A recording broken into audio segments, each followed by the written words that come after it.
Abantu 23 ku kyalo lw'Empagi baddusibwa mu ddwaliro lya Bwazibwe Health Center nga bali mu mbeera mbi oluvannyuma lw'okunywa obujjo mbadde biteebereza okubeera obutwa. Abantu bano badde bakozi ba Proscovia Tumusiime nga naye abadde omu ku banywedde obuugi buno ng'asangiddwa mu ddwaliro n'alambulula ebyatuuseewo.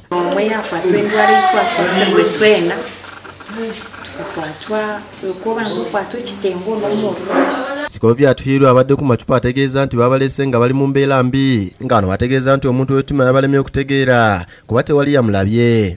Bakabali omu mbeera mbi konka kuba kikira kutwatunga obujanjabi bayimprovinga babaji. Omujanjabi mu ddwaliro lino Maria Nakakanda ategeeza nti abantu bano baleeteddwa nga bali mu mbeera mbi. Bateeberezebwa okuba nga banywa obusera oba bwalimu obutwa oba bwali contaminated. Ebyo nga biyita poliisi kubayita babiri ekubye omusajja amasasi oluvannyuma lw'okutoloka mu kkomera. Edwisa Malo emyaka 15 yakubiddwa amasasi ku ssaawa Nyango n'abadde atolose ku basirikale nga bamutwala okwetawuluza. Akubiddwa amasasi ng'adduka era kigambibwa nti atomedde omusirikale n'amulumya. Akulira poliisi kubayita Agabuutikidde Besigye akasizza okubibwa kw'omusajja ono amasasi. Okudduka mu kkomera nagwo musango. Ebyo nga biyita Speaker wa Parliament Rebecca Alitwala Kadaga asiimye General Salim Sawulo okuva United Musa ebyobulimi n'obulunzi mu bantu wa bulijjo ng'ayita mu kitongole kya Operation Wealth Creation.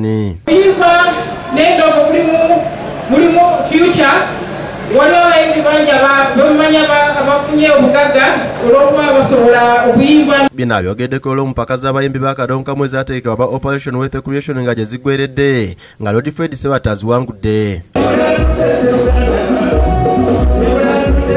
Mupakazi n'abayimbi bangi bayimbi omu abadde Samathi Aswalukaga, Fred Sebale, Ssaabasanyusa William Mukaabya n'abayimbi abalala. General Charles Sangenanga yamyuka akulira Operation Wealth Creation yakubiriza abantu okwettanira okulima.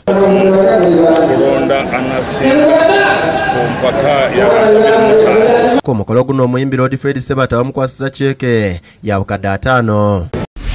Ate abatuuze abaliraanye ekibira ky'e Bugoma batandiseko okusima emiti ng'agendereddwamu okuuma obutonde bw'ensiku mu Gankusi. Ekibira kino kibaddeko kalumanywera okumala akaseera wakati w'obukama bwa Bunyoro n'ab'ekitongole ky'ebibira ekya National Forest Authority. Abatuuze abaliraanye ekibira kino Bukedde TV eyogeddeko nabo bategeeza nti ab'ekitongole kya National Forest Authority balina okuddamu okwelula empenda z'ekibira kino kye basobose okuddamu okusimba emiti. Bowazi Basigirenda alambuludde nti ekibira kino balina okukitaasa kubanga bakitemyemu emiti mu bbanga eriyise n'okusalamu embaawo.